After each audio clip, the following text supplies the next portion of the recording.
नमस्कार साथियों, स्वागत है आप सभी का आज की एक और नई वीडियो में। दोस्तों, हम लोग आज देख रहे हैं 1857 की क्रांति। लेक्चर नंबर 5वां है। इससे पहले 4 लेक्चर देख चुके हैं। तो चलिए स्टार्ट करते हैं। सबसे पहले इसका परिचय। आपको पता है दोस्तों, अंग्रेज़ किस प्रकार से स्टार्टिंग में रिक्वेस्ट मोड पर कि हमें परमिशन दे दो, हमें व्यापार करना है, इस प्रकार से भारत में वो आता है।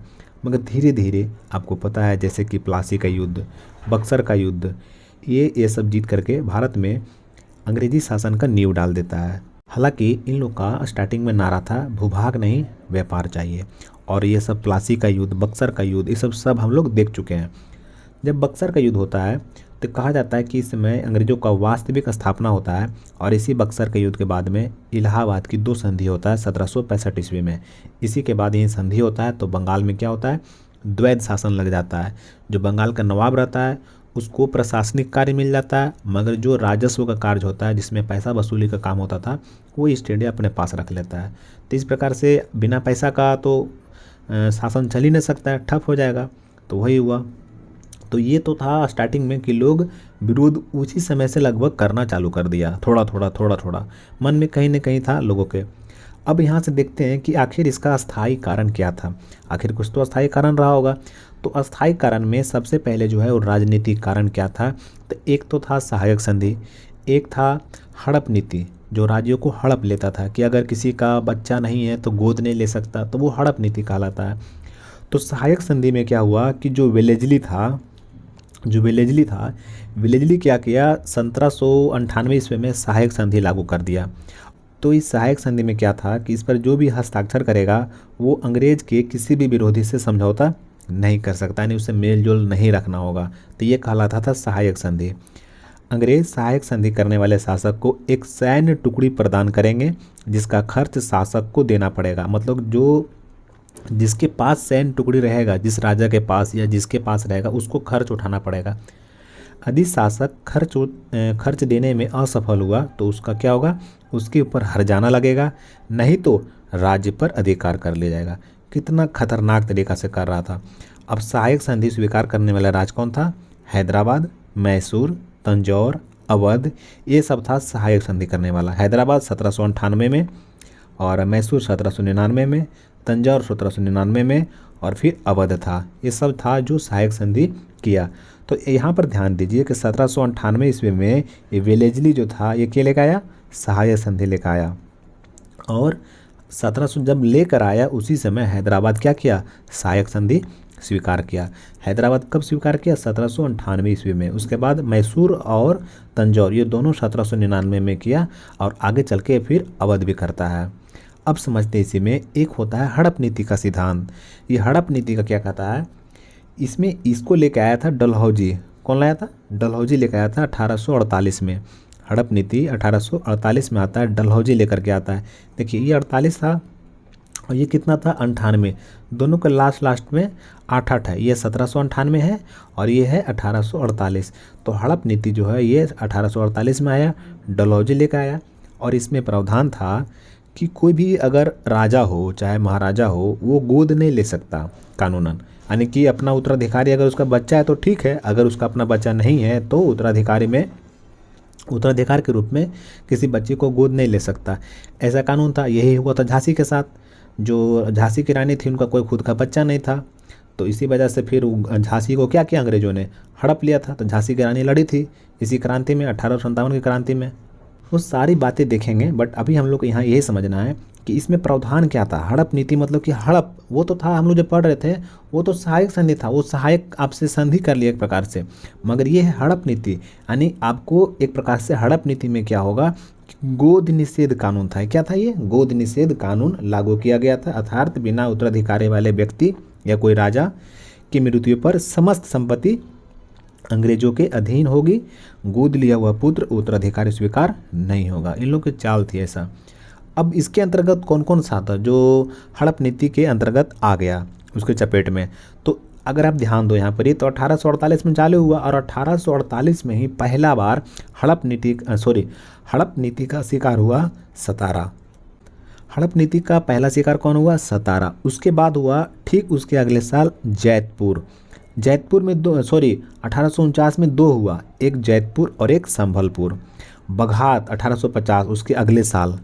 फिर उसके 2 साल बाद उदयपुर में हुआ 1852 ईस्वी में।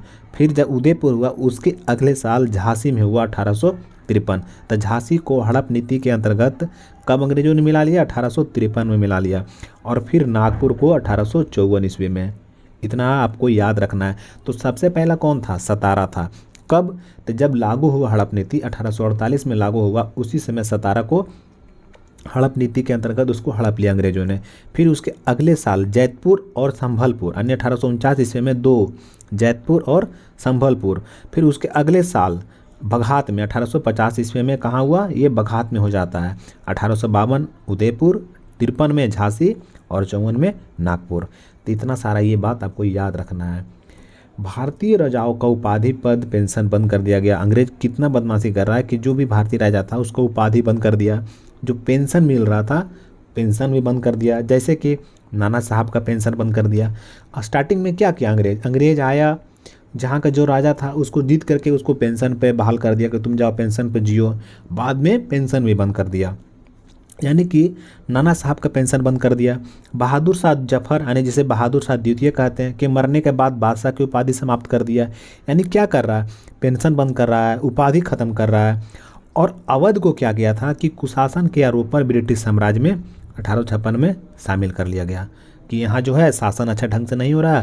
तो एक अच्छा सवाल बनता है ये वाला, ठीक ना? तो इसको याद रखिएगा कि किसको कुशासन के आधार पर ब्रिटिश साम्राज्य में मिला लिया गया, तो वो अवध था। इसको 1856 ईस्वी में कुशासन के आरोप में इसको ब्रिटिश जो होता है वो अपने साम्राज्य में मिला लेता है।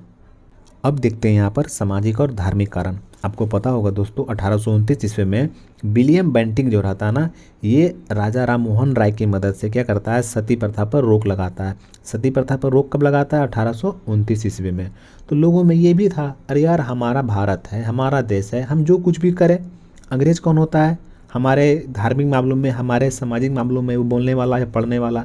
तो लोगों को थोड़ा सा ये भी खलता था कि अंग्रेज यार, मतलब कि पहले तो ऐसे आया था कि भाई सिंपल हम ट्रेड करने आए हैं, कब्जा कर रहा है, अब तो मेरे ऊपर भी ये कानून बना रहा है ऐसा। बट किसकी मदद से? याद रखिएगा 1829 ईस्वी में राजा राम मोहन राय की मदद से सती प्रथा पर रोक लग गया। साथ में सती प्रथा पर रोक कब लगा? ये 1829 में लगा। फिर विधवा पुनर्विवाह अधिनियम 1856 आया। आगे चल के अंग्रेज क्या किया? विधवा पुनर्विवाह अधिनियम, हालांकि अच्छा कानून है सब। विधवा पुनर्विवाह अधिनियम 1856 के द्वारा विधवाओं को पुनर्विवाह करने का कानूनी मान्यता प्रदान किया गया, और ईश्वर चंद्र विद्यासागर के प्रयास से। तो वो किसके प्रयास से था? वो राजा राम मोहन राय के प्रयास से। अब विधवा पुनर्विवाह अधिनियम 1856 में आया, यानी कि इस क्रांति से 1 साल पहले, वो ईश्वर चंद्र विद्यासागर के प्रचार से। साथ में और क्या किया अंग्रेजों ने? ईसाई धर्म का प्रचार किया, बहुत ज़्यादा ये सब किया। अब आगे देखते हैं कि आर्थिक कारण क्या था। तो आपको हम ठीक इसके पिछले वीडियो में पढ़ाएं, रैयतबाड़ी, महालबाड़ी, ये सब हम सब पढ़ा चुके हैं। तो उससे भी लोग परेशान था, बहुत ज़्यादा टैक्स देना पड़ता था। तो भू राजस्व कर ये था ना, एक कारण था आर्थिक कारण में, जैसे कि अस्थायी व्यवस्था था, रैयतबाड़ी था, महालबाड़ी था, और भी नया नया कर वगैरह ये सब लाते रहता था। और जो भी भारत का जो वस्तु होता था, जैसे कि भारत में बना है, तो उस पर ज़्यादा टैक्स लेता था, भारतीय वस्तु पर अत्यधिक कर। तो ये भी रीज़न था यार कि ये आर्थिक कारण। मगर अब देखते हैं सैन्य कारण, कि आखिर सैन्य कारण क्या था। अगर पसंद आए तो लाइक ज़रूर करिएगा, दिल भेजिएगा वीडियो में। तो सैन्य कारण क्या है यहाँ पर? सैन्य कारण देखते हैं। तो भारतीय सैनिकों का वेतन क्या करता था? बहुत कम। और साथ ही साथ में जो उसका पदोन्नति होता है ना, भारतीय सैनिक का जो प्रमोशन होता है, प्रमोशन सिर्फ सूबेदार तक, इससे आगे नहीं। उसके बाद जो लोग दाढ़ी रखता था, तिलक लगाता था, सब पर रोक लगा दिया। या तो बोले कि अपना धर्म का अपना अपना मान्यता होता है, उसको भी ठेस पहुंचा रहा है। अब तत्कालिक कारण क्या था, इसको समझते हैं। एक राइफल आया, तो उसका नाम था एनफील्ड राइफल। ब्रिटिश लोग जो है एक राइफल लेकर आया था, उसका नाम था एनफील्ड राइफल। वो था ना, पहले से यूज हो रहा था ब्राउन बेस राइफल। कौन सा राइफल यूज हो रहा था? ब्राउन बेस राइफल पहले से यूज हो रहा था। बट अंग्रेज एनफील्ड राइफल लेकर के आया ब्राउन बेस की जगह पर। मगर इस एनफील्ड राइफल में क्या था ना, कि जो गोली का जो होता है ना, शायद पीछे का रहता है, जो होता है कुछ ऐसा, तो उसको दांत से खोल के फिर उसको बंदूक में लगाना होता था। मगर उसमें ये था कि चिकनाहट के लिए वो गाय और सूअर की चर्बी का प्रयोग हुआ था। ऐसा अफवाह फैला लोगों के बीच में कि एक बंदूक आया है, उसमें जो गोली लगाना है वो दांत से खोल करके लगाना है। तो लोगों में यार फिर लोग यार ये तो बड़ा अंग्रेज जुल्म कर रहा है, अब हम गाय और चर्बी मिला रहा है, एक प्रकार से क्या कर रहा है, धर्म भ्रष्ट कर रहा है हम लोग को। तो मगर क्या होता है ना, बाद में ये सत्य पाया जाता है। तो इसको याद रखना है, थोड़ा सा दिमाग में रखना है कि आखिर तत्कालीन कारण क्या था। तो यही था, चर्बी वाला कारतूस। ठीक है ना, चर्बी वाला कारतूस हो गया। तो इस राइफल में प्रयोग होने वाले कारतूस में गाय और सुअर की चर्बी प्रयोग होने का अफवाह फैलता है। कब फैलता है? ये 1856 में फैलता है। कब फैलता है? 1856 में। तब ना क्रांति होगा। अब फिर क्या हुआ कि दमदमा में कारतूस के निर्माण की खबर सैनिकों को लगी, अब खबर सत्य पाया गया। 29 मार्च 1857 मंगल पांडे ने ह्यूसन और बाग एक लेफ्टिनेंट था, बाग नाम था उसका, गोली मार दिया और बाग क्या हुआ, 9 फीट जाके गिरा, मर गया वो बाग। कब? 29 मार्च 1857 को। और फिर जा करके 8 अप्रैल 1857 को मंगल पांडे को फांसी दे दिया गया। बाग को गोली कब मारा? 29 मार्च को। 29 मार्च 1857 क्रांति स्टार्ट हो रहा है और मंगल पांडे को फिर फांसी मिल जाता है 8 अप्रैल 1857 को। अब थोड़ा सा मंगल पांडे के बारे में समझिए। ये इनका घर बलिया था, उत्तर प्रदेश में। ये 34वीं इन्फेंट्री के जवान थे जो कि बैरकपुर कलकत्ता में है, बैरकपुर छावनी कलकत्ता में तैनात हैं। इस समय बैरकपुर छावनी का कमांडर ऑफिसर हैरिस था। कौन था कमांडर ऑफिसर? हैरिस था। याद रखिएगा, पूछता है कि जब बैरकपुर छावनी में था इस समय कमांडर ऑफिसर कौन था? तो हैरिस था। अब देखते हैं अब क्या हुआ ना, मंगल पांडे के स्मृति में 50 रुपये का एक डाक टिकट जारी किया भारत सरकार ने। याद रखिएगा, थोड़ा लेटेस्ट हो गया ये। अब यहाँ पर यह है, जब इस प्रकार से चूंकि मंगल पांडे 34वीं इन्फेंट्री के थे, तो बाद में जो 34वीं इन्फेंट्री रहता है इसको भंग कर देता है अंग्रेज, और फिर शुरुआत होता है यहाँ से, पृष्ठभूमि तैयार होता है। 8 अप्रैल को फांसी होता है। 24 अप्रैल 1857 को मेरठ में, जो मेरठ में सैनिक रहता है तैनात, थोड़ी था ऐसा कि कोई एक ही जगह सैनिक था, मेरठ में भी सैनिक था, हर जगह सैनिक था अंग्रेजों का, मगर भारतीय सैनिक जो मेरठ में तैनात था। तो 24 अप्रैल 1857 को मेरठ में तैनात देसी घुड़सवार की सेना टुकड़ी में एनफील्ड राइफल को प्रयोग करने से मना कर दिया। यानी जो घुड़सवार सेना था ये भी मना कर दिया कि हम ये बंदूक नहीं चलाएंगे। जिसमें से 99 घुड़सवार सैनिक था, उसमें से 85 को फिर से बर्खास्त कर दिया गया, और साथ में जो 85 सैनिक था उसको 10 वर्ष की सज़ा भी दिया गया। तो मेरठ में कौन सैनिक था? तो मेरठ में घुड़सवार सैनिक था, 99 घुड़सवार सैनिक था, और उसमें से 85 को बर्खास्त कर दिया गया, और साथ में उसको 10 वर्ष की सज़ा। अब आगे देखते हैं। अब विद्रोह की शुरुआत हो जाएगा। अब अप्रैल बीतने वाला है, अब मई आएगा। 10 मई, अब चूंकि मेरठ की बात है तो 10 मई 1857 को मेरठ से किया गया। जो विद्रोह की शुरुआत हुआ वो 10 मई 1857 को मेरठ से किया गया। ये अक्सर पूछता है कि विद्रोह की शुरुआत कहाँ से किया गया था, तो मेरठ से किया गया था 10 मई 1857 को, जिसका नेतृत्व धान सिंह गुजर ने किया। किसने किया? धान सिंह गुजर और कदम सिंह ने। 1857 की क्रांति का विद्रोह का नेतृत्व किसने किया? जो मेरठ से शुरू हुआ, इसका नेतृत्व धान सिंह गुजर और कदम सिंह ने किया। फिर अगले दिन यानी 11 मई को ये सैनिक कहाँ पहुँचा? दिल्ली पहुँच गया। जितना घुड़सवार, चूँकि मेरठ में क्या था, घुड़सवार सैनिक, सब दिल्ली पहुँच गया। अब दिल्ली पहुंच गया। इस प्रकार से अब इस रिवोल्ट का विस्तार हुआ। 11 मई 1857 को ये मेरठ के जो सैनिक था दिल्ली पहुंच गया, और 12 मई को पूरे दिल्ली पर अधिकार कर लिया। वहाँ जब दिल्ली गया तो दिल्ली में नेता कौन था? बहादुर शाह जफर। इसको अंग्रेज क्या कर दिया था? बादशाह घोषित नहीं किया था, उसको साइड रख लेता।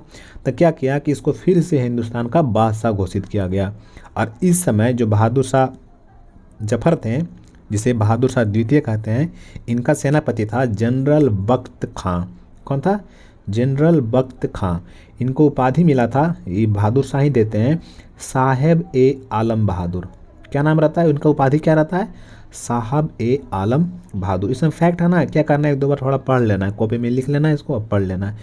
विद्रोह को समाप्त करने के लिए निकोलसन आया लेकिन असफल रहा। स्टार्टिंग में कौन आया? जो दिल्ली में पूरा विद्रोह फैल गया तो वहाँ के मतलब कि वो विद्रोह को शांत करने के लिए पहले कौन आया? निकोलसन आया। तो ये सफल नहीं हो पाया। बाद में फिर हडसन आता है, और हडसन आता है और फिर विद्रोह को समाप्त कर देता है। जो बहादुर शाह जफर है ये क्या करता है? पूरे परिवार समेत ये हुमायूं के मकबरे में छुप जाता है, मगर इनकी पत्नी रहती है उसका नाम रहता है बहादुर शाह जफर की पत्नी जीनत महल। क्या नाम रहता है? जीनत महल। ये बहादुर शाह जफर रहता है ना, इनके छुपे होने की जो सूचना है ना वो हडसन को दे देती है, वही जीनत महल रहती है इस। ये तो हो गया। अब आगे देखिए, यहाँ पर हडसन कहता है बहादुर से, यानी कि बहादुर शाह जफर से कि दम दमे दम नहीं। हडसन बोल रहा है कि दम दमे दम नहीं, खैर मांगे जान की, ऐ जफर ठंडी हुई अब तेग हिंदुस्तान की। तब बहादुर शाह जफर का जवाब रहता है कि गाजियों में बू रहेगी जब तलक ईमान की, गाजियों में बू रहेगी जब तलक ईमान की, तख्त ए लंदन तक चलेगी तेग हिंदुस्तान की। क्या बात है यार। अब आगे समझते हैं। अब ये जो है ना बहादुर शाह जफर, इनका उत्तराधिकारी रहता है, उसका नाम रहता है मिर्ज़ा मुग़ल, मिर्ज़ा खिज्र सुल्तान, मिर्ज़ा मुग़ल, मिर्ज़ा खिज्र सुल्तान और अबू बकर। अबू बकर इनका पोता रहता है। सबको अंग्रेज़ गोली मार देता है, मिर्ज़ा मुग़ल, खिज्र सुल्तान और अबू बकर को। बहादुर शाह जफर को हिंदुस्तान से निर्वासित कर रंगून भेज दिया जाता है। अब आगे देखते हैं। ये सारा घटना पूरे अपना आँखों से देख रहे थे, उनका नाम था मिर्ज़ा गालिब। मिर्ज़ा गालिब बोलते हैं कि मेरे सामने रक्त का विशाल सागर है, मेरा खुदा ही जानता है कि मुझे ना जाने और क्या देखना पड़ा है। आई होप दोस्तों आपको अच्छा लग रहा होगा। अगर कहीं मिस्टेक होता ना तो उसके लिए माफ़ करिएगा हमको। तो अब समझते हैं विद्रोह कैसे हुआ। पहले मेरठ से शुरू हुआ, दिल्ली पहुंचा, दिल्ली में दबा दिया हडसन। अब क्या हुआ विद्रोह, लखनऊ पहुंचना चालू हुआ। अब लखनऊ में नेता कौन था, तो बेगम हजरत महल। इनका बेगम हजरत महल का जो प्रसिद्ध नाम था महक परी। इनके हस्बैंड का नाम था वाजिद अली शाह। ये नवाब रहते हैं लखनऊ के, वाजिद अली शाह। इनका बेटा रहता है विजरिस कादिर।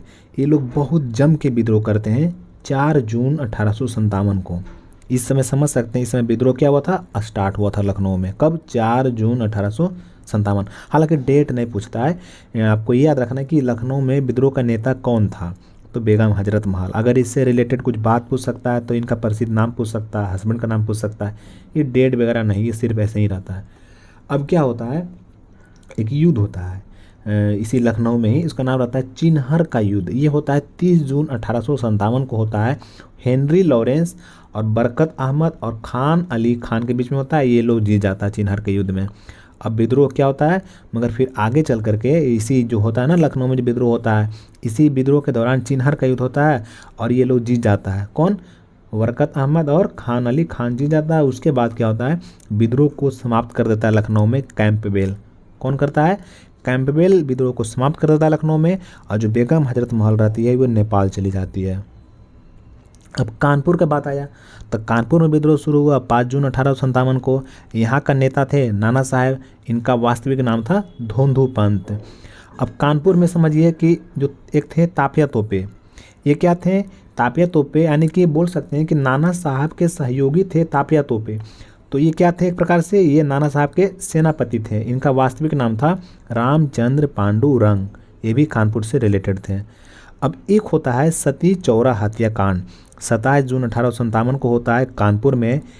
और इसमें क्या होता है कि 300 से अधिक ब्रिटिश परिवारों की क्रूरतापूर्वक हत्या हो जाता है सती चौरा घाट पर। और इस घटना का डिटेल देता है हैवलॉक। कौन देता है? हैवलॉक।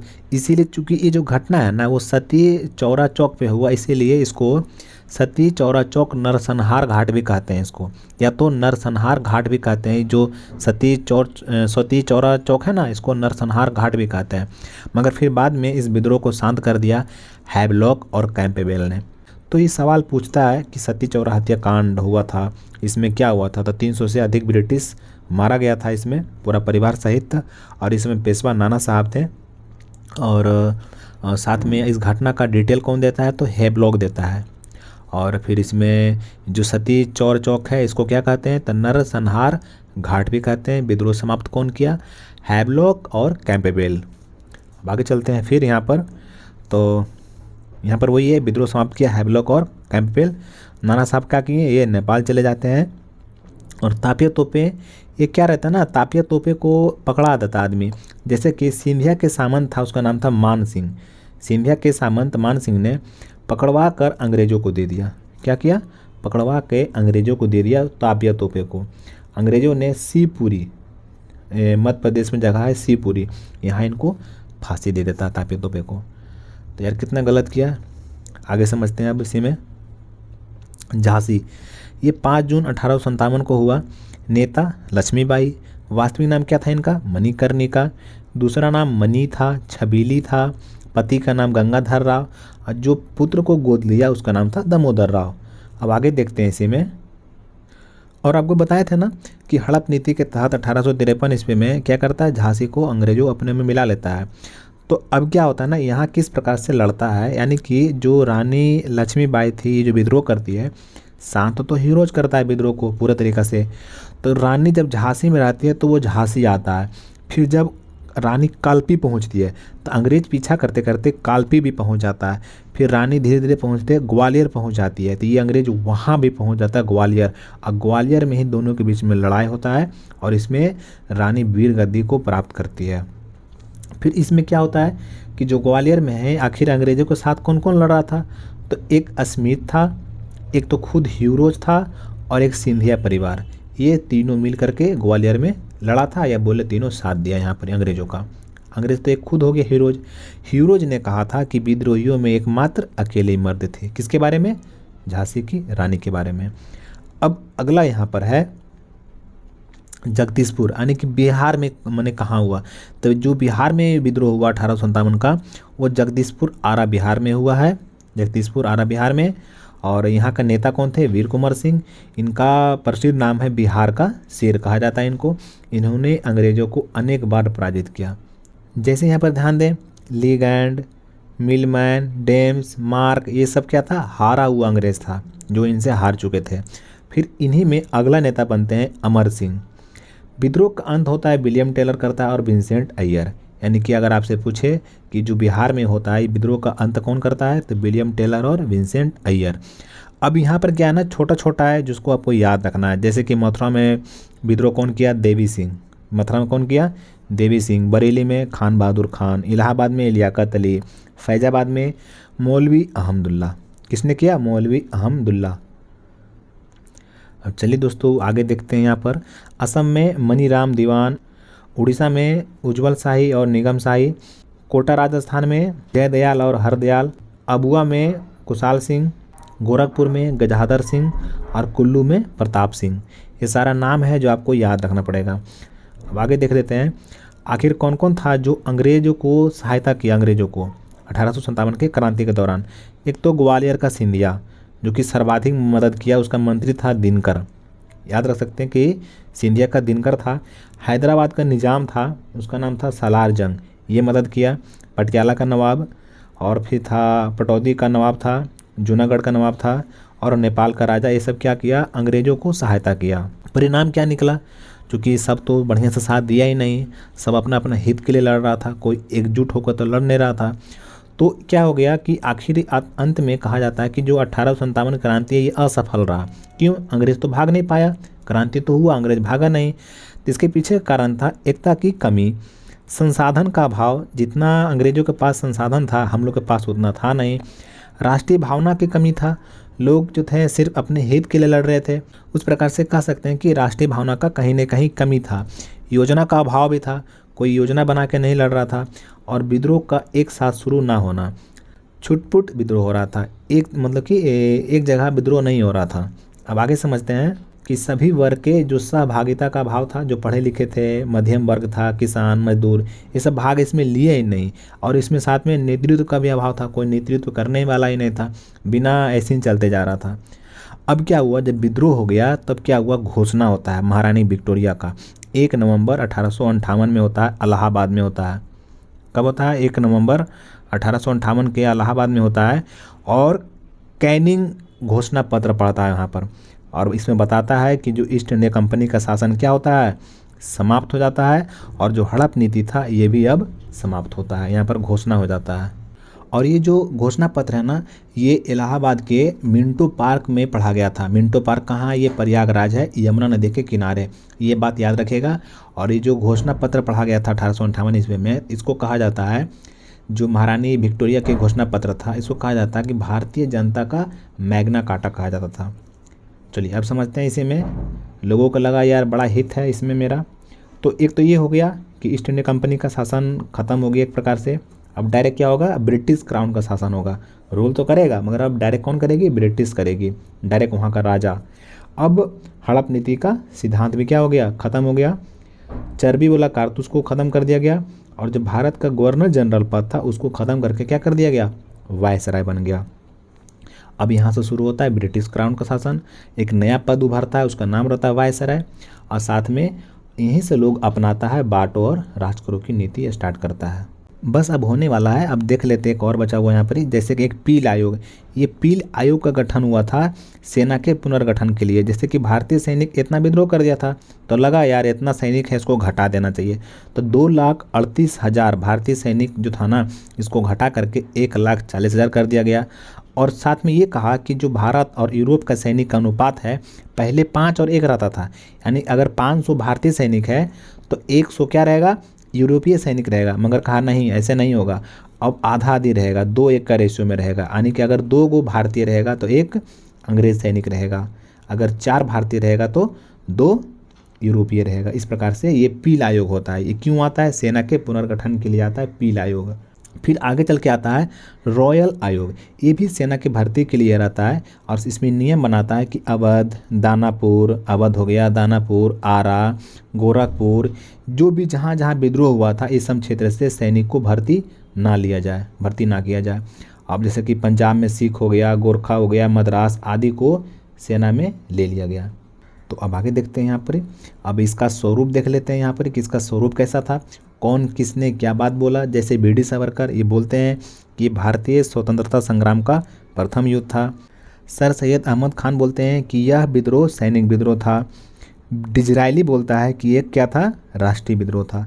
तो याद रखिएगा ये अक्सर सवाल आता है। सुरेंद्र नाथ सेन जो है एक सरकारी इतिहासकार हैं, ये बोलते हैं कि यह जन साधारण विद्रोह था, लोगों मतलब कि साधारण रूप से था। और टी.आर. होम्स कहते हैं कि सभ्यता एवं बर्बरता का बीच में संघर्ष था। सभ्यता अपने आप को मतलब कि जो यूरोप था ना, यूरोप वाला अपने आप को सभ्य कहता था, अब बर्बर हम लोग को लड़ाकू कहता था भारत वाला को, यानी कि सभ्यता और बर्बरता के बीच क्या था, संघर्ष था। फिर मिशेल कुपलैंड आया, ये कहा एक मुस्लिम का क्या था, षड्यंत्र था। फिर एक है दोस्तों यहाँ पर रमेश चंद्र मजूमदार का कथन था कि 1857 का विद्रोह ना तो प्रथम, ना ही राष्ट्रीय और ना ही क्या था, स्वतंत्रता संग्राम था। ये था किनका, आर.सी. मजूमदार का कहना था, यानी कि रमेश चंद्र मजूमदार। फिर क्या है, कुछ किताब है इसी से रिलेटेड, जैसे कि फर्स्ट वॉर ऑफ इंडिपेंडेंस किसने लिखा, ये BD Savarkar, only 1857 R.N. Sen ने। The great 1857 the great revolt Ashok Mehta. The first war of Indian independence Karl Marx और Frederick Engel. The cause of the Indian revolt sir Syed Ahmad खां।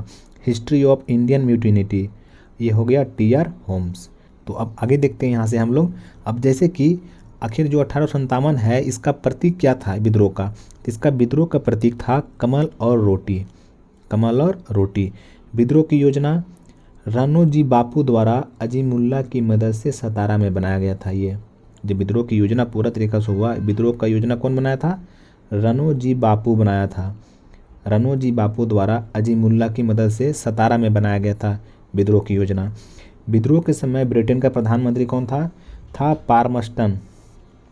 अब आगे देखते हैं भारत का गवर्नर जनरल कौन था उस समय, तो कैनिंग था। कौन था, कैनिंग। अब यहाँ पर हुआ कि विद्रोह के समय आपातकालीन मुख्यालय कहाँ था। जब विद्रोह हो गया तो अंग्रेजों का आपातकालीन मुख्यालय कहाँ था, इलाहाबाद। क्या होता है ना, सवाल पूछता है कितना बार। जब विद्रोह हो रहा था तो तोपखाने का मुख्यालय कहाँ था, तो मेरठ में ही था, मेरठ में ही रखा उन लोग शांत करने के लिए। और सेना का मुख्यालय कहाँ था, तो शिमला में था। और ईस्ट इंडिया कंपनी का सेनापति कौन था जब विद्रोह हुआ था, तो ईस्ट इंडिया कंपनी का सेनापति था, उसका नाम था एनीसन। क्या नाम था, एनीसन। और जो कैनिंग का कथन था कि यदि सिंधिया भी विद्रोहियों के साथ हो जाता तो परिणाम कुछ और होता, ये कहना था कैनिंग का। तो वीडियो में यहीं तक दोस्तों, आई होप आपको पसंद आया होगा। और माफ़ करिएगा अगर हो सकता है कहीं मिस्टेक से कुछ अगर हम गलत बोले हों तो। मिलते हैं अगली वीडियो में। वीडियो देखने के लिए आपका बहुत बहुत धन्यवाद।